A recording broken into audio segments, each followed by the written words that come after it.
física quântica.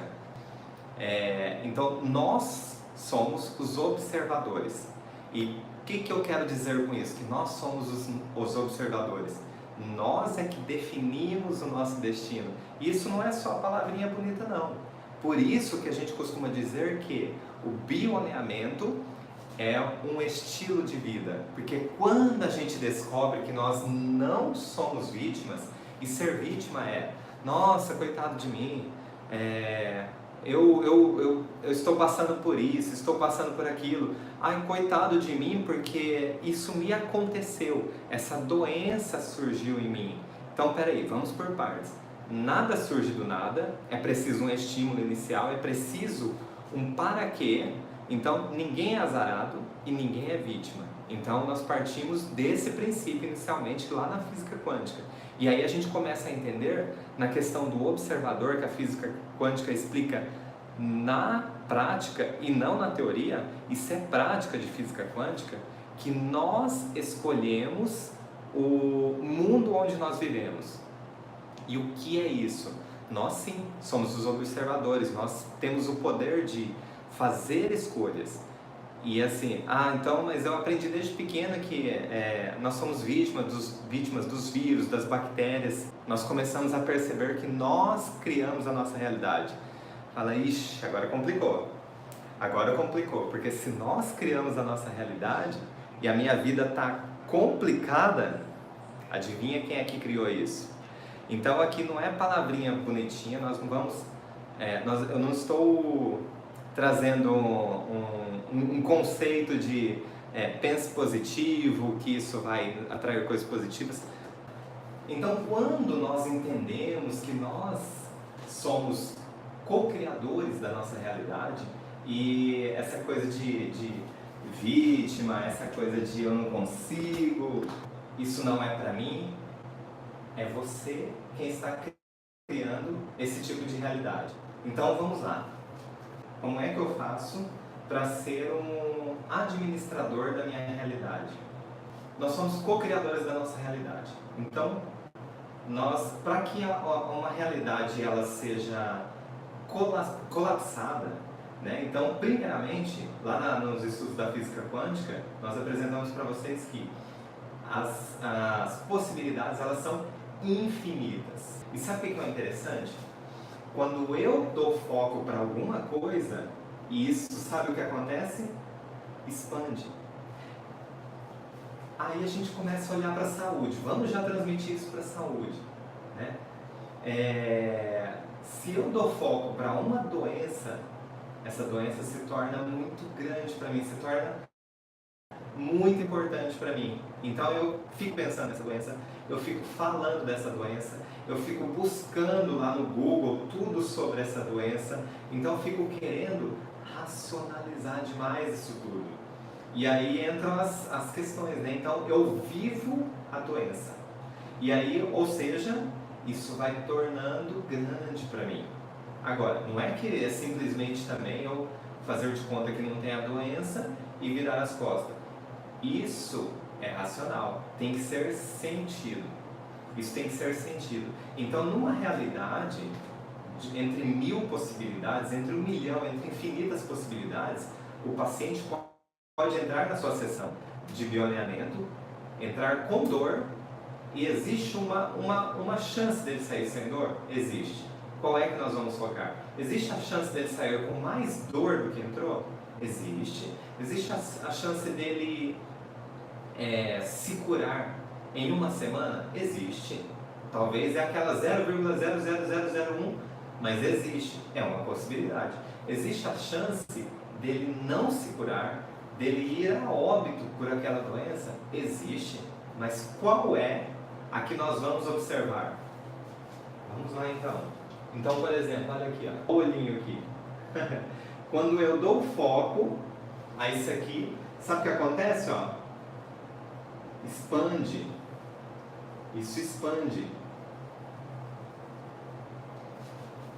Você que já teve alguma coisa, por exemplo, sei lá, talvez você nunca, não sei, talvez nunca ouviu falar, sei lá, hepatite. E aí, de repente, você nunca ouviu falar de hepatite. E E aí, ou já ouviu falar, mas assim, nunca teve ninguém por perto que tivesse tido. E aí, em um determinado momento, ou você, ou seu filho, vamos dizer assim, aparece com uma hepatite. Você vai ficar surpreso, porque você dá foco, né? Claro que você quer saber mais um pouco sobre aquilo, você está interessado, você quer se curar. Você vai ficar surpreso do número de pessoas que você vai conhecer que já teve hepatite, porque você vai comentar com alguém.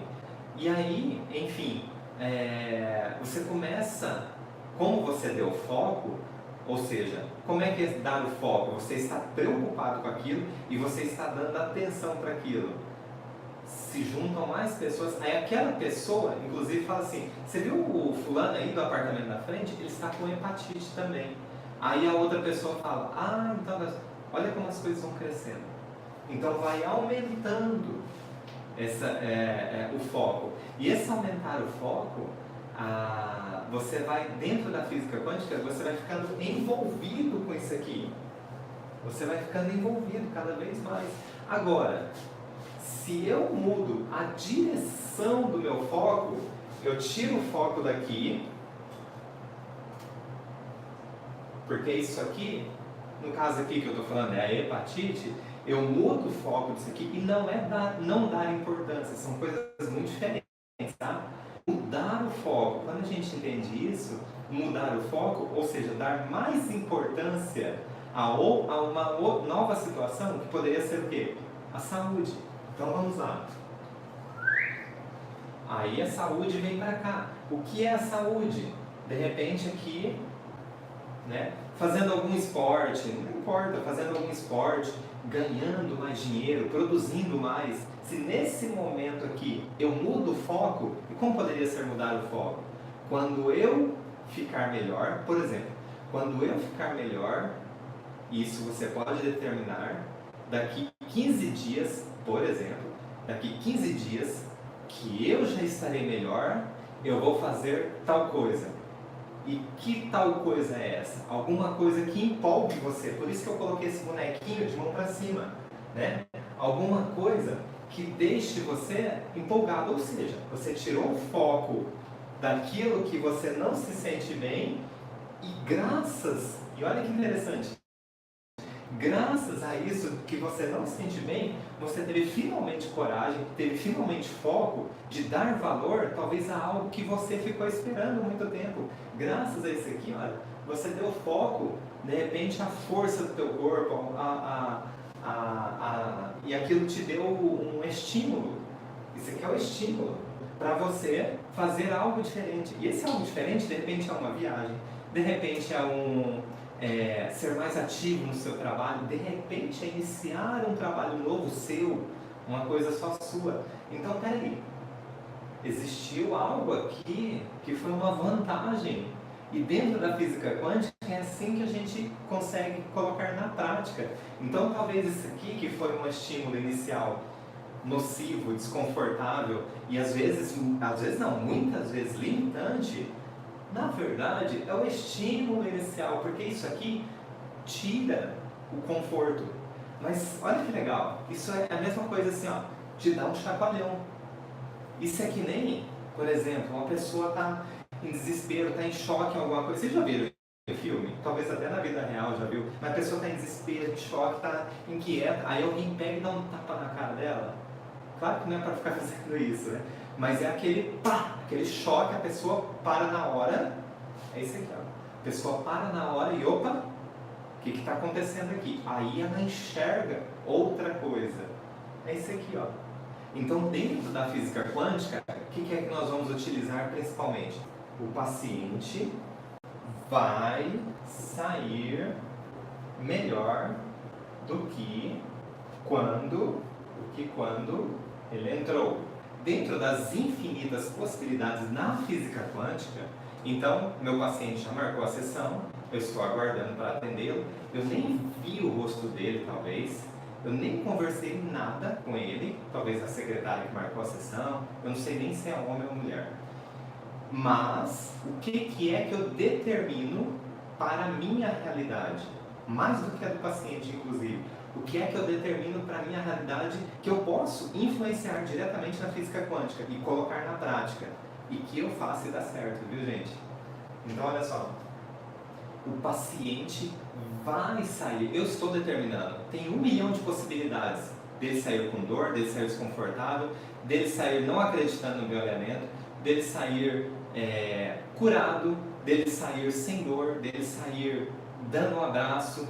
Como é que eu quero que ele saia? Vai sair melhor do que quando ele entrou. Então, eu já determinei, dentre os milhões de possibilidades, que ele vai sair melhor do que ele entrou.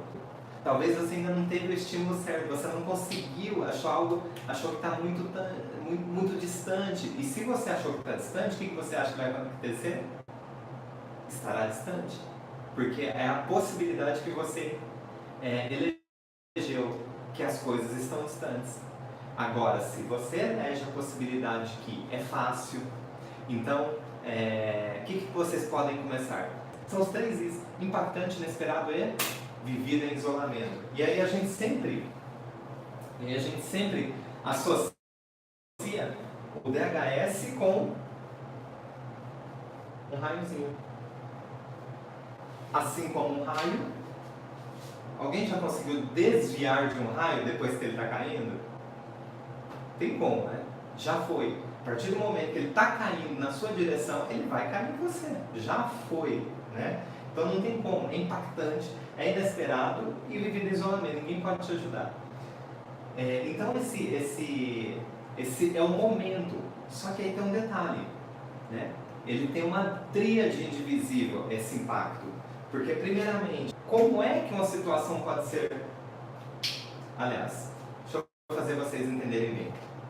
Uma situação que é impactante, inesperada e vivida em isolamento, pode ser isso para mim e para minha esposa? Pode ser que não?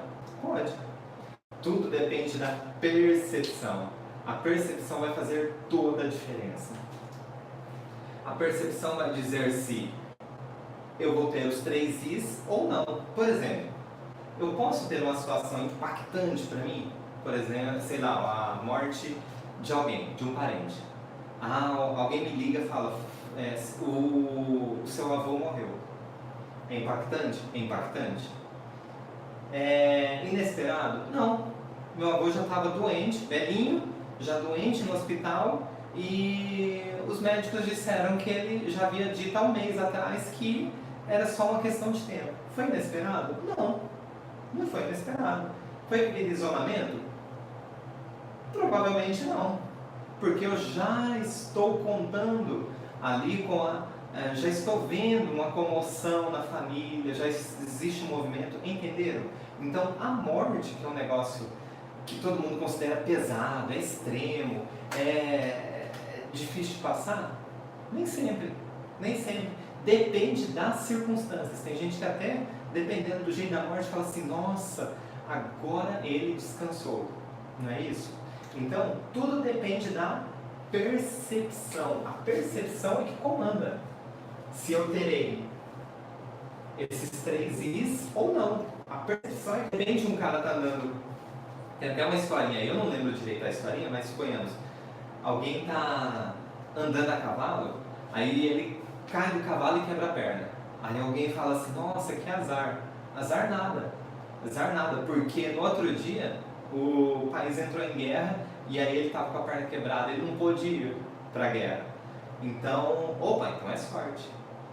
Então, às vezes, tudo depende da percepção. Agora, obviamente, se ele queria ir para a guerra, se essa pessoa queria ir para a guerra, obviamente isso pode ser impactante, inesperado, essa queda do cavalo e a fratura, impactante, inesperado e vivido em isolamento. Então, tudo depende da percepção, certo? O que é a tríade indivisível? A tríade indivisível, ela surge a partir do DHS. Então, a partir do DHS. Então, a partir do DHS, eu tenho uma tríade indivisível. E o que é essa tríade indivisível? Primeiro, o modo como eu percebo essa situação, que é o psíquico. Então, envolvendo o psíquico, envolvendo o psíquico. O que mais? Quando eu recebo essa informação aqui, então quais circunstâncias? Dependendo, alguém está com problemas de saúde, então já estamos na situação esperada. E aí, justamente, entra naquela piora, já está sendo esperado que essa pessoa vai ao óbito. Aí suponhamos assim, que eu identifiquei o DHS, e essa identificação, hoje eu acredito que não vai dar tempo, mas na próxima aula eu reviso para vocês como identificar o DHS, que é a situação diferencial, que é só uma história triste, e o que é que faz parte do conflito da pessoa atualmente, ou seja, da queixa da pessoa, tá? Então essa pessoa já está numa condição e piorando seu estado de saúde, está numa condição pré-óbito. E aí a pessoa está contando a história para mim sobre essa situação e eu começo a perceber visualmente, eu começo a comprovar que ali tem um DHS, que tem uma situação impactante, inesperada e vivida em isolamento, tem os 3 Is. Mas espera aí, tem alguma coisa aí a mais, porque é esperado que essa pessoa vai morrer. Então eu sei que envolve essa questão da morte de uma pessoa. Só que isso por si só não me diz qual foi o momento. Eu preciso que essa pessoa conte a história toda. A história toda ela dura talvez 1 minuto, mas a história toda. E aí eu vou perguntando, conta mais um pouquinho, conta mais um pouquinho, conta mais um pouquinho. Por quê? Eu preciso saber em que momento exato para ela foi impactante, inesperado e vivido em isolamento. Porque até então estava sendo esperado. Mas qual foi esse momento que foi inesperado, impactante e vivido em isolamento? E aí talvez ela vai me contando a história. Eu fui, aí meu avô morreu, e eu conta mais. Então aí a gente foi lá pro velório, minha mãe cuidou de tudo, meu pai cuidou de tudo, a gente foi lá pro velório. E aí, na hora de levar o caixão para ele ser sepultado, faltou alguém para segurar a alça do caixão. E aí meu tio me empurrou e falou, vai você, segura aqui. E eu tive que segurar na alça do caixão do meu avô. Então, olha só, situação impactante, talvez foi, aí claro que depende da percepção, né? Se a pessoa ver aquilo como uma homenagem, como, nossa, eu vou prestar a minha última homenagem, tá ótimo, não tem DHS, só que é a percepção. Agora, se ela vê como algo, eu não estava esperando por isso e eu tenho aversão, ou enfim, e tudo depende de como ela percebe o mundo sobre isso, então, para ela pode ter sido impactante, inesperado e viver isolamento, ou seja, ninguém pode fazer, eu não tinha como escapar daquilo, não tinha o que fazer a respeito, certo?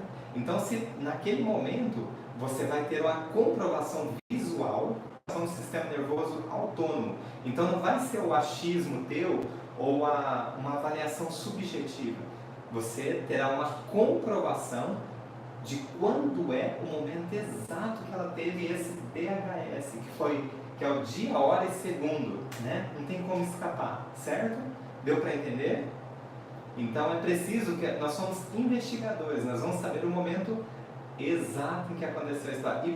E é isso que torna tão gostoso, na verdade é uma das coisas que torna muito especial. Então vamos começar a olhar o mundo ampliando a nossa percepção, tá? Então vamos lá, voltando aqui. A partir do DHS então, a pessoa teve uma situação impactante, inesperada e vivida em isolamento. A partir disso aí, já tem um programa biológico de sobrevivência. O que isso quer dizer, um programa biológico de sobrevivência? O que nós chamamos de doença, na verdade, são sinais que vêm para nos apoiar. Então, a partir do DHS, eu tenho a tríade indivisível, que envolve o psíquico. O que é o psíquico? É como eu percebo o mundo. Eu percebo o mundo. Então, envolve o psíquico, envolve o encéfalo. Por que envolve o encéfalo? Porque lá no seu cérebro, em algum ponto, e não vai ser qualquer ponto, não é aleatório, porque depende de como você percebeu a situação, e isso é uma pista importantíssima para nós. Então, dependendo do jeito que foi percebido, tem um ponto específico que é como se fosse um impacto, uma martelada na cabeça. E olha só, tem algumas tomografias, que aqui nós não temos, no Brasil, não temos esses tipos de corte. Mas em algumas tomografias nós conseguimos ver esse impacto, né? Isso é real. Então o impacto é como se fosse quando num lago assim, ou numa bacia de água, você deixa cair uma gota de água. Forma-se círculos concêntricos, né? E aí, obviamente, eles são mais fortes no local de impacto e em volta eles tem aquela onda, né? Aquela onda de choque. Então isso aqui é um foco de Hammer, é chamado de foco de Hammer no cérebro. Então nós temos um impacto lá no cérebro. Talvez é no tronco cerebral, talvez é no cerebelo, talvez é no córtex ou na substância branca. Mas a gente vai aprender que não é aleatório que isso acontece. E olha só, e não por coincidência, o local de impacto é exatamente onde o corpo desenvolve um programa biológico que nós chamamos, aliás, que nós conhecemos como doenças, desenvolve exatamente naquele ponto do cérebro que comanda aquele órgão ou tecido. Olha que incrível, não é uma coincidência. Então tem um impacto, um registro visível lá no cérebro, tá? Então nós temos então o psíquico, que é como eu percebo o mundo, temos o encéfalo, que é o foco de Hammer, que é isso aqui, e temos os órgãos e tecidos que vão expressar esse conflito, que aí é a manifestação que nós chamamos de doenças. É uma tríade indivisível. Agora, Adalto, vai acontecendo assim nessa ordem, né? Primeiro atinge o psíquico, aí atinge o encéfalo e atinge órgãos e tecidos? Não. Atinge a partir do momento do DHS, que é o raiozinho, nós já temos o modo como eu percebi, que é o DHS, como eu percebi, já temos o foco de Hammer no cérebro e já temos um programa biológico especial sensato que vai se manifestar, vai ser expressado em algum órgão ou tecido do meu corpo. Então, na verdade, a gente começa a perceber que nós, aqui com esse entendimento, nós não somos vítimas da natureza. E a natureza, na verdade, ela não vem para nos prejudicar. A natureza não é suicida. Na verdade, o que acontece? É um programa biológico de sobrevivência. E isso muda tudo. Então, desde uma espinha na testa, e ela não vai surgir de forma aleatória, né? Se for nas costas, tem uma conotação. Essa mesma espinha, se for na testa, tem outra conotação. Se ela aparecer aqui no peito, tem outra conotação. Então, tudo tem essa explicação. Agora, desde uma espinha até um câncer, até um desenvolvimento de câncer, não importa onde ele está. Mas são programas biológicos de sobrevivência. Por trás desse tipo de comportamento, que muitas vezes é desconfortável, doloroso e até limitante, por trás desse comportamento, existe uma vantagem biológica. Nossa, Senado alto. Sim. Qual é a vantagem? Então comecem a colocar a cabecinha para pensar, porque isso é bastante... Porque desde pequenos nós escutamos isso, de que precisa ser combatido, que é ruim, que precisa, a febre, por exemplo, a todo custo a gente tem que baixar, as dores no corpo, elas são desnecessárias. Agora, o que seria de nós sem esses programas biológicos de sobrevivência? Não teríamos muito tempo de vida. Sabe por quê? Porque suponhamos que o corpo não jogasse esse impacto aqui, não jogasse esse impacto aqui para um órgão ou tecido para resolver essa situação, e quando ele joga para um órgão ou tecido é um ganho de tempo. E sabe por quê? Olha só, vamos tirar isso aqui, suponhamos que não tem, que ele não jogue para um órgão ou tecido para resolver esse conflito biológico. Sabe o que acontece? Olha, percebeu uma situação, teve um impacto lá no cérebro. O impacto no cérebro, como se fosse uma martelada, o que acontece? É como se fosse um traumatismo craniano. Tem um impacto, tem uma marca lá. E se teve um impacto, o que acontece com o cérebro? Ele pode inchar. Agora, se é um impacto pequenininho, talvez não vai acontecer nada. E se esse impacto for bem forte? Assim como uma pancadinha, um cascudinho, não dá nada. Mas esse impacto, se é como se fosse um cair de uma moto, é a mesma coisa, gente. Esse impacto no cérebro, a situação impactante inesperada, é a mesma coisa, cria uma marca física. Sabe o que aconteceria com o cérebro? Ele vai inchando, porque tem edema cerebral. E quando a pessoa tem edema cerebral, não é preciso ser da área da saúde para saber disso, mas quando a pessoa tem edema cerebral, tem a calota craniana, e isso provoca, e aí não tem para onde o cérebro expandir. Então isso provoca uma pressão intracraniana. E a pessoa pode ir a óbito, ela entra em coma e vai a óbito. Ela morre por causa de um impacto, certo? Então olha só, o que o nosso corpo faz, que é um programa biológico sensato, lança essa situação para um órgão ou tecido para resolver isso para ele. Porque agora ele não vai ter um edema cerebral, porque um órgão ou tecido vai resolver essa situação para ele. Ufa, é desconfortável, às vezes doloroso, às vezes limitante, mas graças à minha dor, graças àquela dor que eu estou sentindo, graças àquele desconforto, eu ainda estou vivo. Graças a isso, agora, obviamente, ninguém quer viver com uma dor, quer conviver com uma dor, com desconforto, e aí que entra o bioalinhamento, que é para acelerar esse processo, para finalizar, só isso, finalizar esse comportamento. E como é que a gente finaliza isso? Mudando o que deu origem. O que é que deu origem? O modo como eu percebi a situação.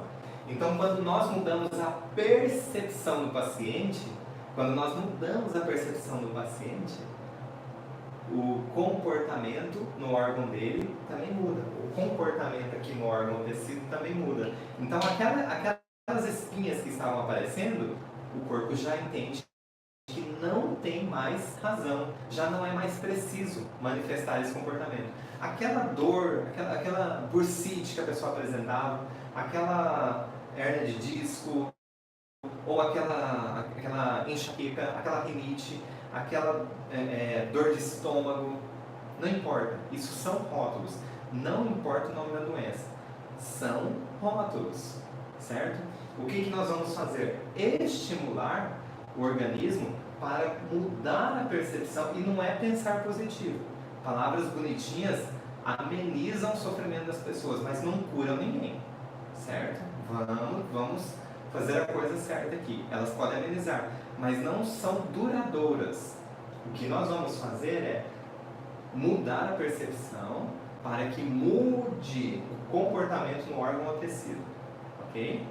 Então, quando nós fazemos isso, o corpo ele muda o foco, ele muda o modo de comportamento da sua biologia. E se nós tratamos a causa primária, ou seja, o que deu origem à causa inicial, já não tem mais o comportamento. Isso é a mesma coisa de tirar uma pedra no sapato. Enquanto talvez um tratamento que você estava fazendo estava tratando as dores que estavam provocando essa dor no sapato. Nós vamos lá com bioalinhamento e tirar a causa primária. Nós não vamos ficar olhando para aquela marcha antálgica, né, porque o paciente está mancando. Nós não vamos ficar olhando para a dor que ele está sentindo, para a dor no tornozelo, para a dor no joelho, para a dor que está sobrecarregando o outro lado do corpo, que ele está procurando amenizar de um lado. Não, isso apenas são pistas, mas nós vamos tratar a causa primária, nós não vamos tratar os sintomas. E a causa primária é aquela pedrinha no sapato. Nós vamos lá, retira a pedra no sapato, ou seja, a origem. E aí, naturalmente, o corpo tem outro comportamento. Quando ele pisa e já não tem aquilo que provoca todas aquelas reações, o resultado é o que nós chamamos também de um rótulo que é a saúde. Simples assim, certo? Então, a nossa biologia, ela é fantástica. fantástica. Só que, volto a dizer, nós crescemos aprendendo que a biologia funciona de uma forma. O que nós estamos apresentando aqui no Bioalinhamento é um outro olhar sobre a nossa biologia. É um olhar onde nós podemos ter escolhas, é um olhar onde nós podemos mudar a nossa biologia e é um olhar onde nós podemos entender o para que e não porquê, mas o para que as doenças se manifestam. Tem alguns pacientes que vão experimentar o seguinte: nós vamos estimular esse paciente e aí ele consegue experimentar o que é o inverso que ele está tendo, ou seja, experimentar a saúde. Então, na verdade, é assim, experimentar o que é não ter aqueles problemas, aquelas queixas. Mas, em pacientes onde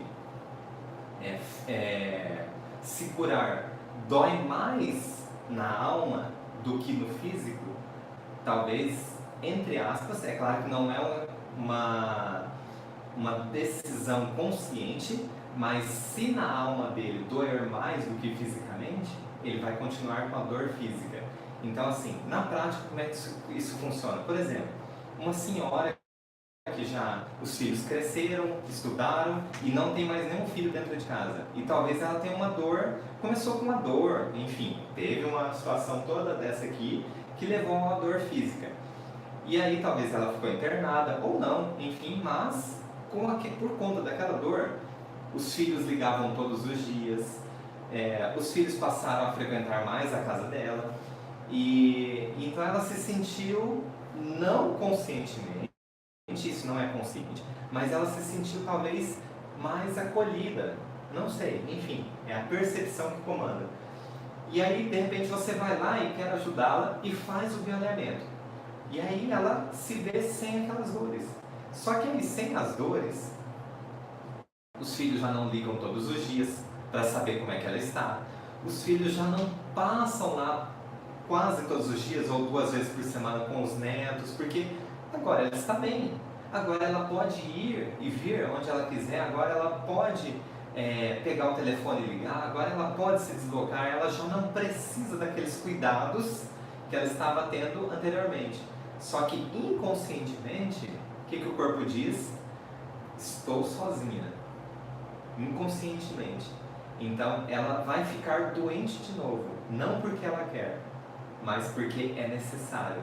Dói menos a dor física do que a dor da alma de estar sozinha. Então é um ganho secundário. Então nós vamos ter que entender alguns pacientes e respeitar que é o seguinte: nós não vamos salvar todos, mas não é porque eles não querem, é porque há uma necessidade biológica maior do que isso. E lembrando, gente, que olha, 50% é nosso trabalho e 50% é de responsabilidade do paciente, certo? Então, nós vamos sempre trabalhar em conjunto e a gente tem que deixar claro para o paciente, depende da postura dele para ele se curar daquilo que ele está se queixando. Porque senão, as pessoas começam a terceirizar a saúde. Olha, é como se entregasse um pacote. Toma aqui, ou seja, a doença dele, toma aqui, cuida disso aqui que eu não tenho nada a ver com isso. Mas é claro que tem. De onde que surgiu? A percepção foi de quem? Certo? Surgiu totalmente dele.